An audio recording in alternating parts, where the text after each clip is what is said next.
August 2020, and I'm joined by Mr. Terence Simbi, author of the book, Zimbabwe Installing a True Democratic State. How are you, sir? Yes, how are you, Mr. Gamba? I'm doing fine. Fantastic. So today I want us to discuss the various initiatives that are underway to bring a solution to the Zimbabwe crisis.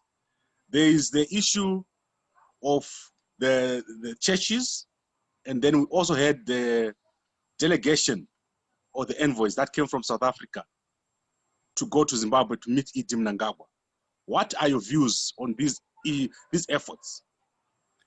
Well, thank you very much for the question. Yes, there have been various windows which have opened for national dialogue over the years, and over these past 2 years, and dialogue has failed to happen. And we have seen various groups trying to initiate this dialogue, and it has fallen because of various reasons. So basically what I can say about these initiatives and these proposed dialogue programs are, I'll first go back to analyze all the 5 initiatives, the major. After the military coup, we had a window of dialogue, but it was missed due to reasons that both political parties were going through changes. The next window came after the election itself, when President Mnangagwa recognized that out of all the candidates, Nelson Chamisa had scored well. So he said to Nelson Chamisa, you have a future for Zimbabwe in the immediate. So he wanted to initiate a dialogue, but it closed due to the constitutional application which happened then.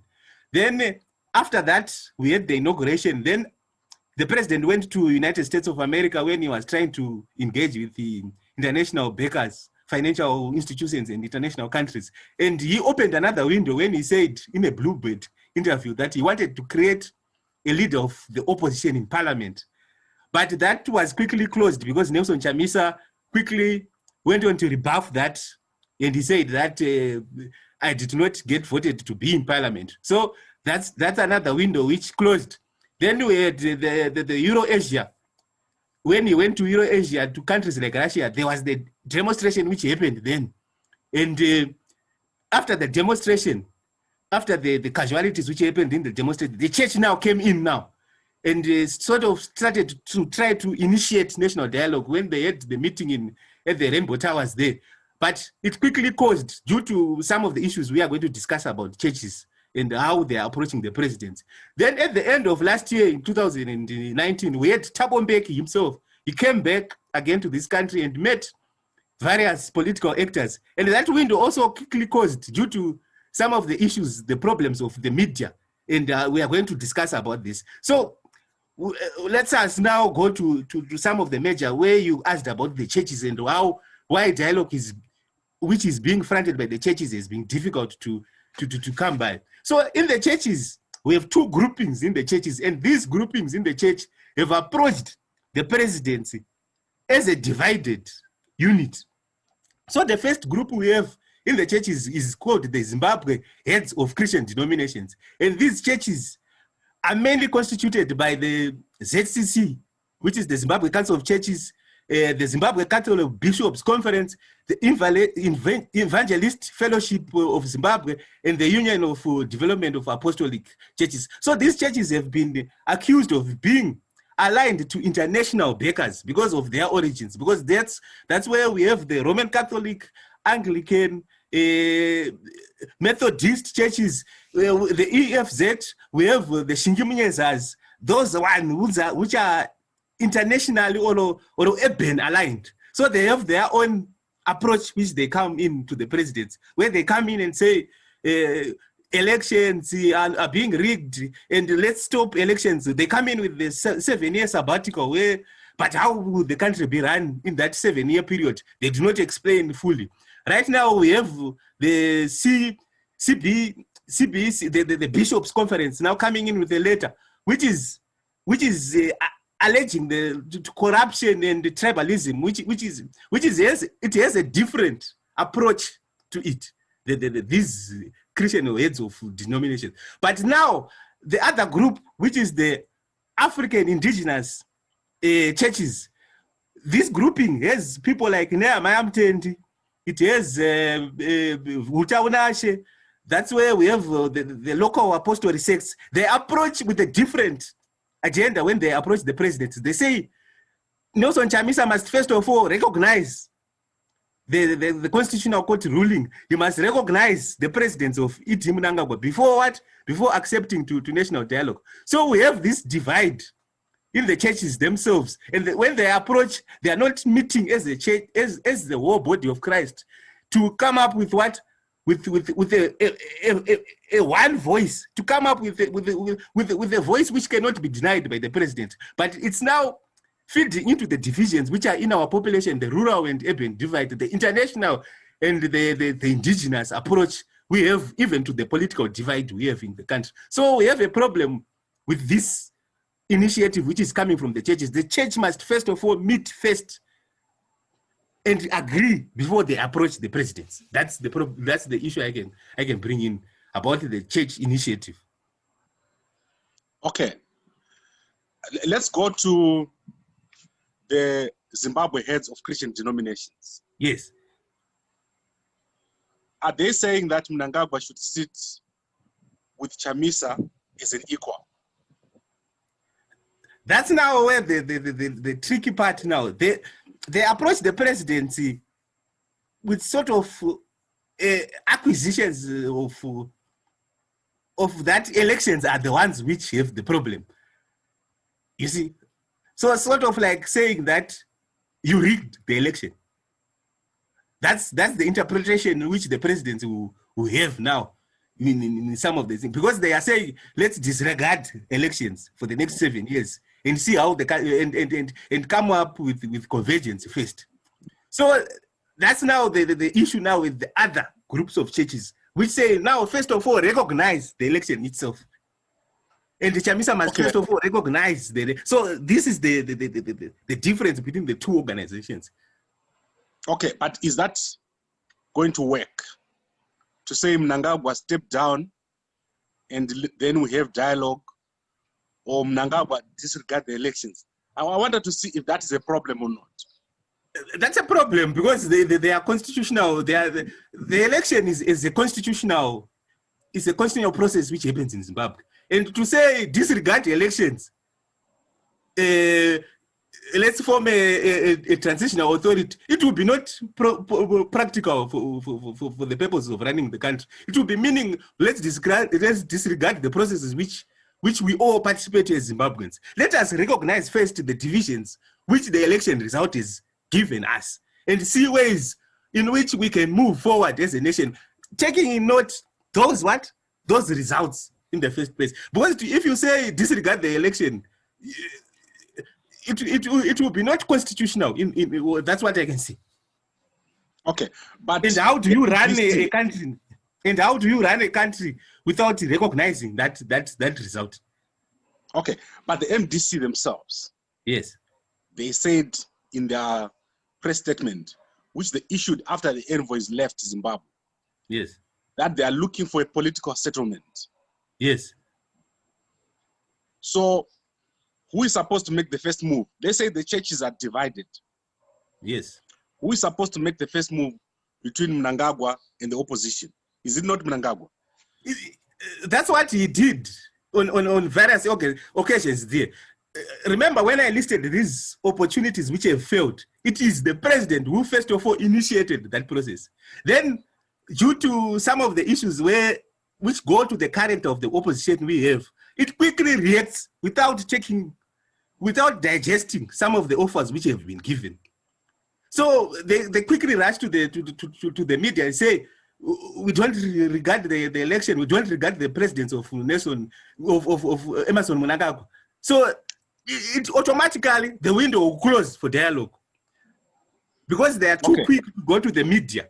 And let me give you an example of the United States of America, which had the Constitutional Convention, where they created the first type of democracy which we have right now. There were clear rules about the media engagement. The officials who participated in that negotiation were not allowed to speak anything to the media. Because you see, in political systems, what happens, everyone has supporters. And when you put out a public statement to your supporters, and when you move from that statement which you have pulled to say that we will only go to dialogue when Mnangagwa first of all recognizes that the elections were rigged, or the same as ZANU-PF when it put out a dialogue, a precondition where it said we only go to dialogue if Chamisa acknowledges that we won the election.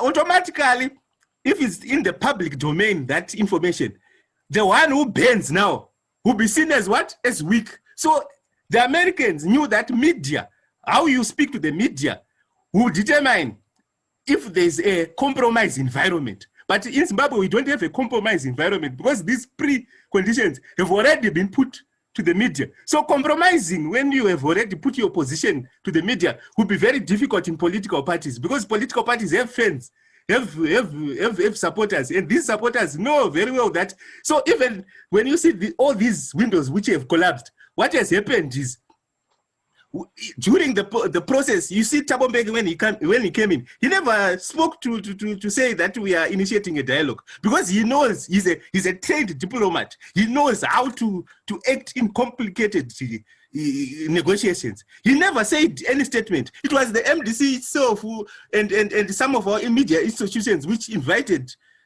people in the opposition, people in the ruling party, who reaffirmed even those positions we are saying. That first of all, Mnangagwa must acknowledge that he stole the election, but not Thabo Mbeki himself, because he's a trained diplomat. He knows what political issues are involved, and the church here is also overstepping in something which they do not really know how to handle complex negotiations like this. The church is, you see, it quickly also issues statements.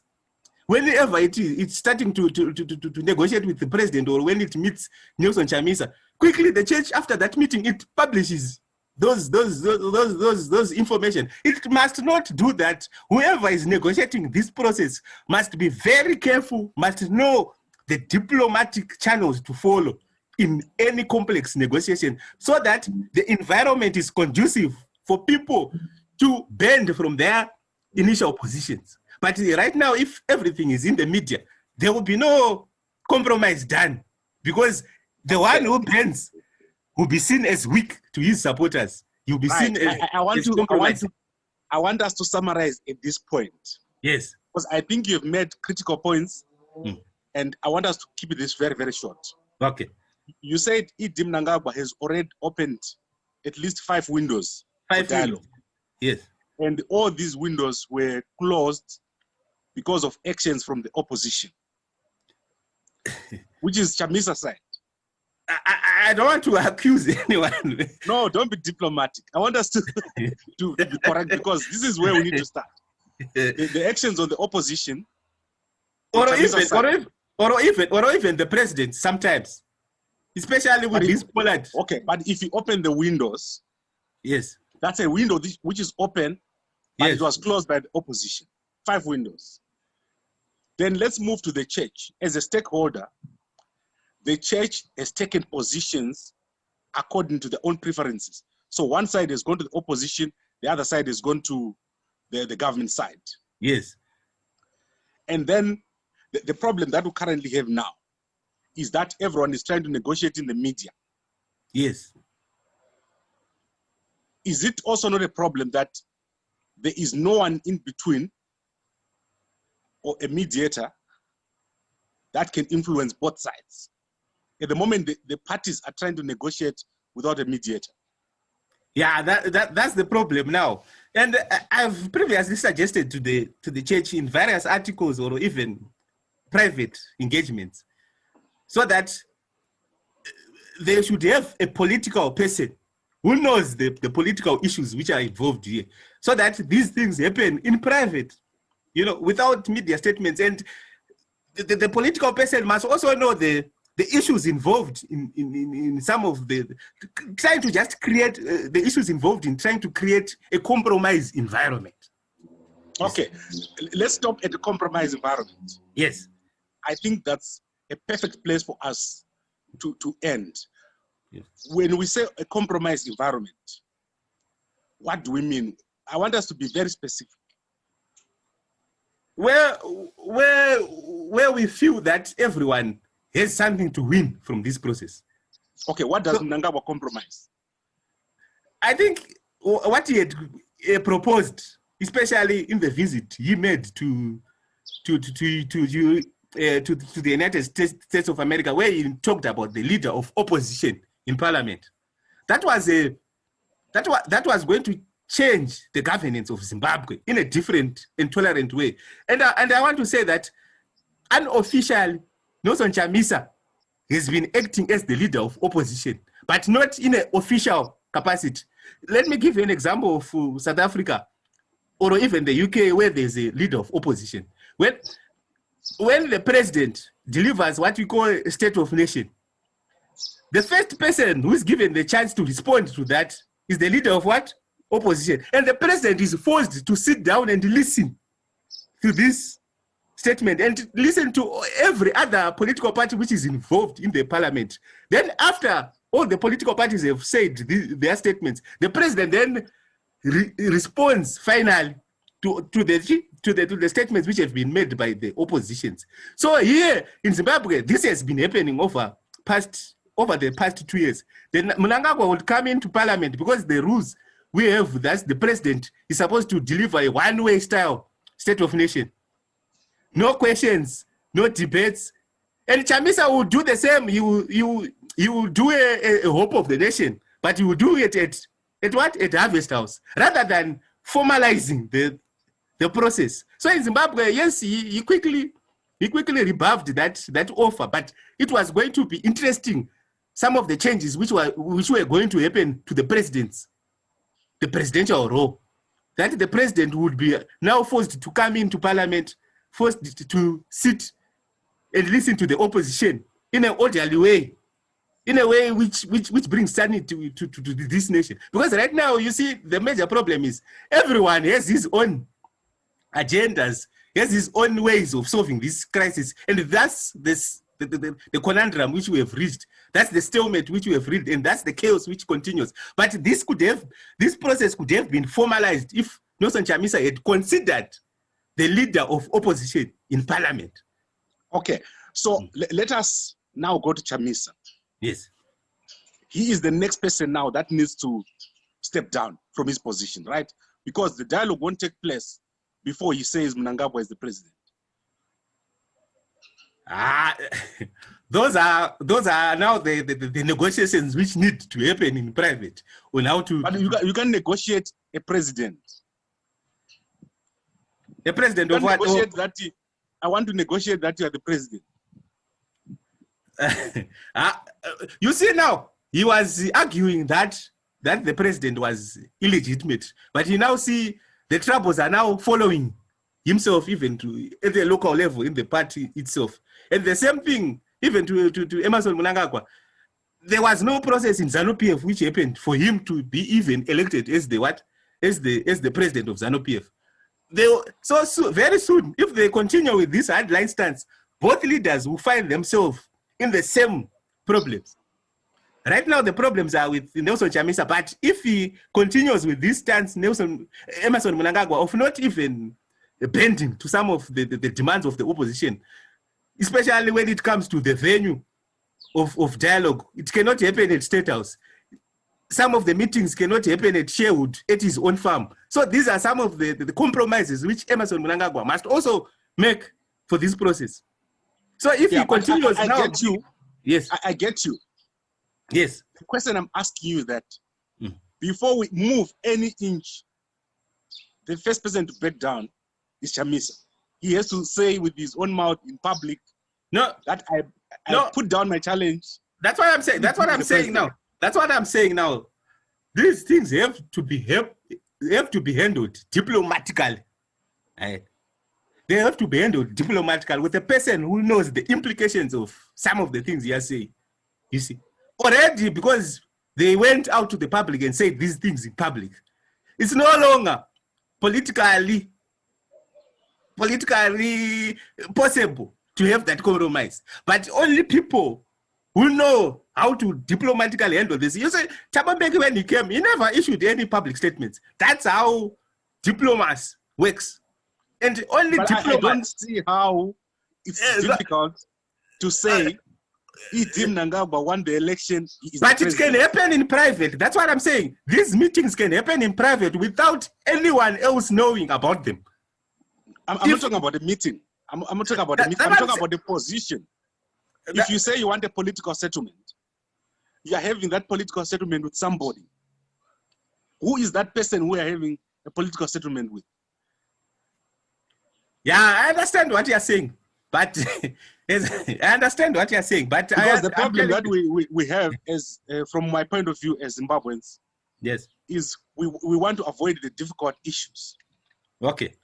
The difficult issue is that Chamisa does not recognize ED as president, but wants to have dialogue with him. Yeah. So how do we deal with that point?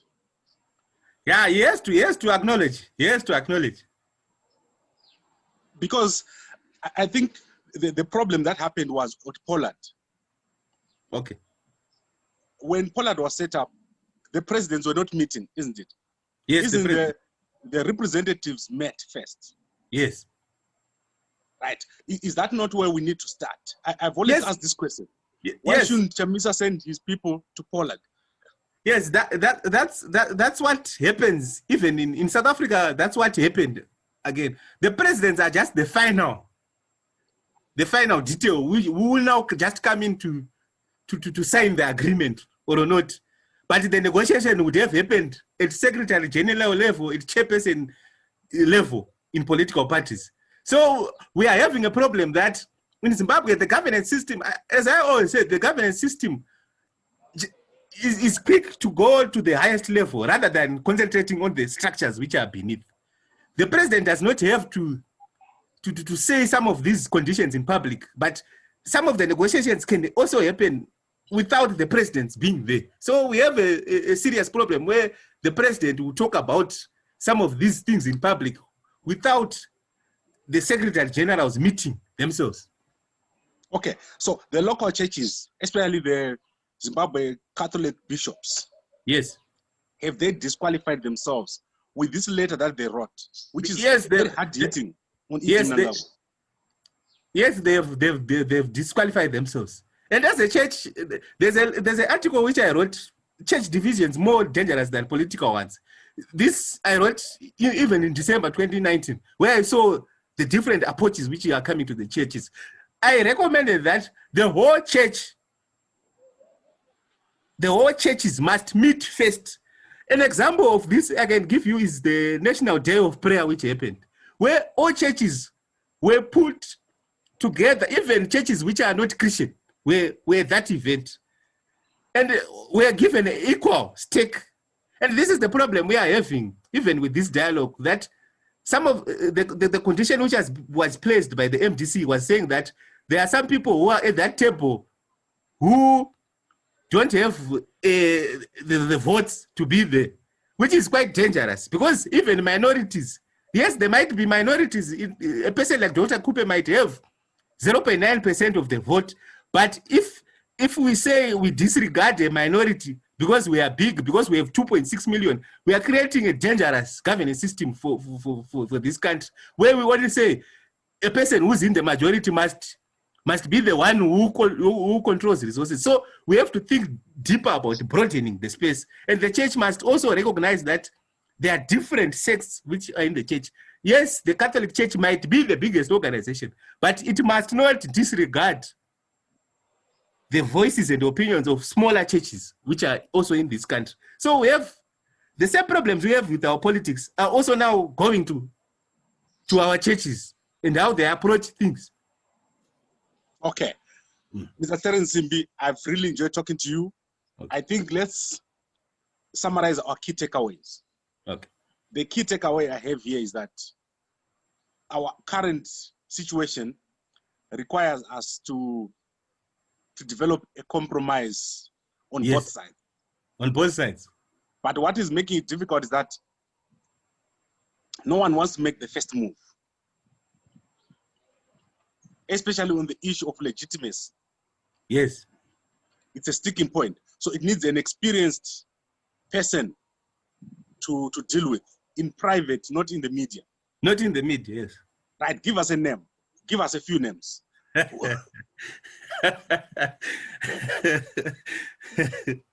I don't. Right now, I don't know. Right now in Zimbabwe, to find someone who's neutral is quite it has to be someone outside Zimbabwe, right? Having that now will also create problems. I think Zimbabweans having this situation where we always rely on foreign mediators to come in and solve some of the issues. We had this with the Commission of Inquiry, you see. Montate comes in, we pay him a lot of millions there. He puts out recommendations.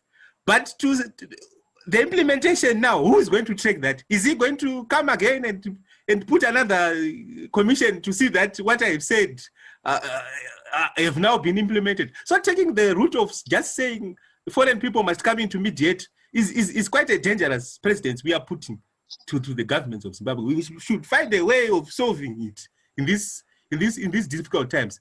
You see, even the first unity government, Thabo Mbeki came in, he negotiated. There are some key responsibilities which the MDC should have done during the unity day governments. But even, I'll give you examples like POSA must have gone during the unity government. IPA must have been repealed during the unity government period. But whenever so having foreign people now, they come in, yes, we pay them, they go, but that culture of solving things in this difficult will not be entrenched in our opposition. So the opposition must be able to compromise. There's not a foreign person who has to come here. This time we have to solve it as Zimbabweans. Okay, but who in Zimbabwe can solve this? There has to be a broad-based, a name will be very difficult to find, but hopefully it will. A name is not difficult to find. I think what is difficult to find is an acceptable name. Yes, an acceptable name will be very difficult. But we'll keep hoping that it will happen. Is that not where an NTA comes in? Yes, that's where it comes in. And initiating now, especially, you see, the president is already, I saw him viewing this a long time ago. The best candidates were the church, but already you've seen the divisions which are there. And if we are to go even to the NGOs, there's also that suspicion that they are carrying an agenda of the Western countries. So probably at the end of the day, we have to settle for Thabo Mbeki again. We have a precedent in Africa where this has happened, where there's been a difficult political problem that was solved internally. In South Africa, they did that. In South Africa, they did that. The same time South Africa negotiated its independence, that's the same time Namibia. But Namibia did it through a United Nations resolution to negotiate them. But the South Africans themselves chose not to use a foreign mediator in their problems. That's why maybe we always run there, because the South Africans are used to engaging in these difficult conversations. Because Nelson Mandela went to negotiate with people like de Klerk, a person who had instituted the system of apartheid, and they came to a compromise, and that's the position they have right now. So in Zimbabwe, I think it's due to maybe the country, how the country was born itself. We had a negotiation at Lancaster House, which was initiated by the British themselves. And when we had that political dire situation in 2008, Thabo Mbeki came in. So maybe we are now just used to this issue where there's a problem, we go outside. But I think for this issue, we have to solve it internally. Okay, but I want to go back to the question that I asked you. Is it possible to say Mnangagwa just stepped down? It's not possible. That's the problem. Yeah, because I'm seeing that is the problem that we have, that we have a winner-take-all mentality.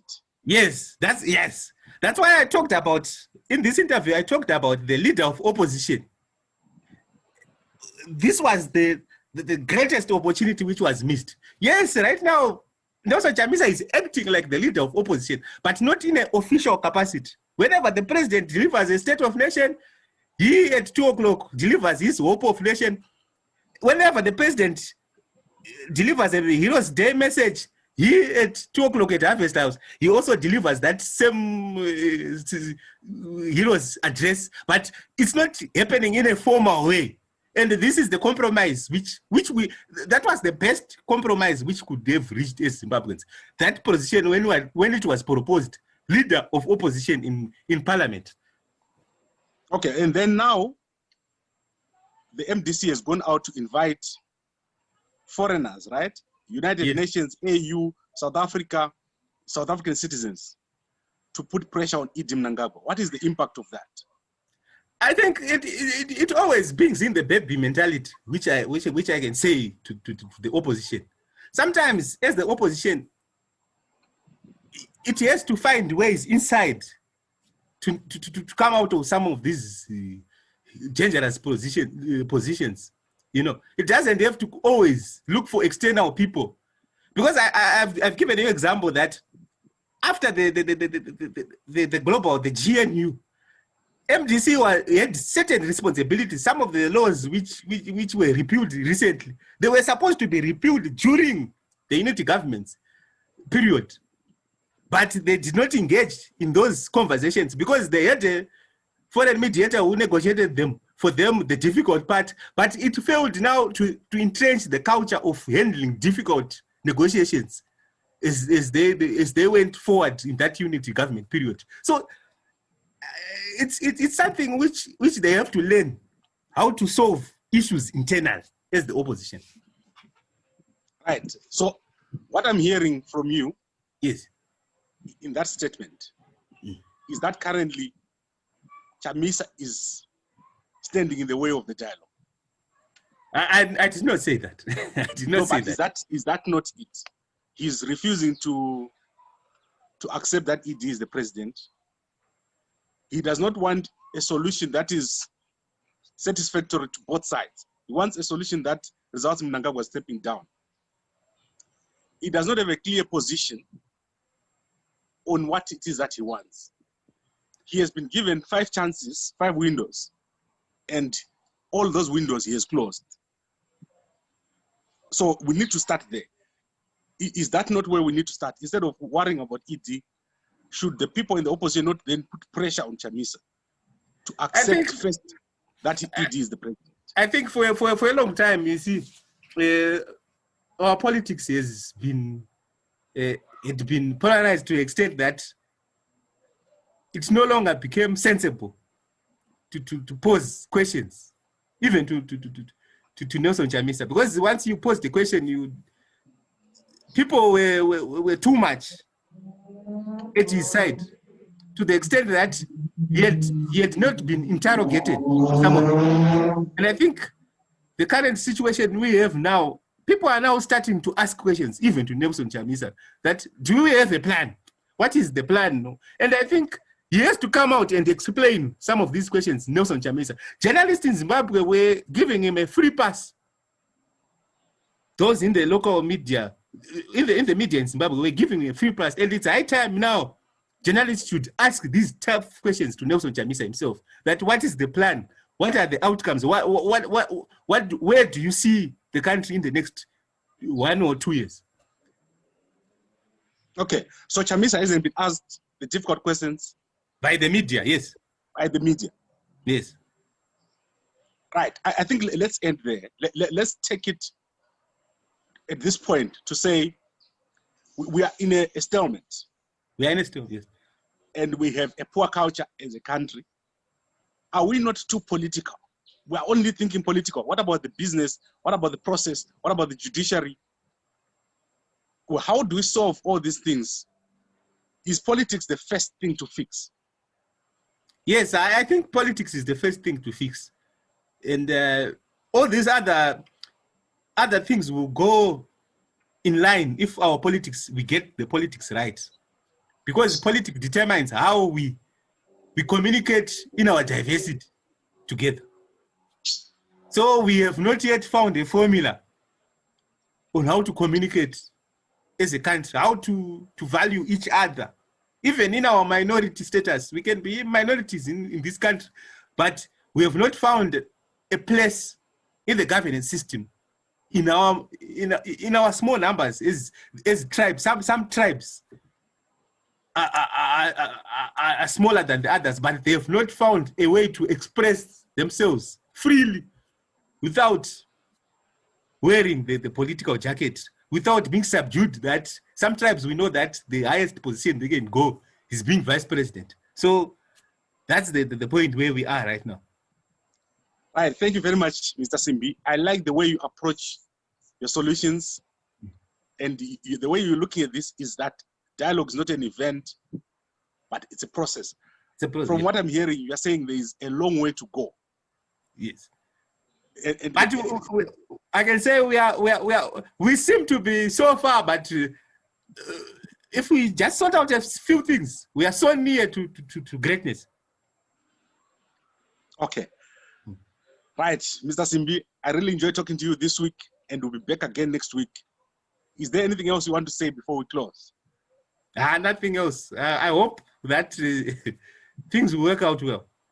Right. Thank you very much, sir. Okay.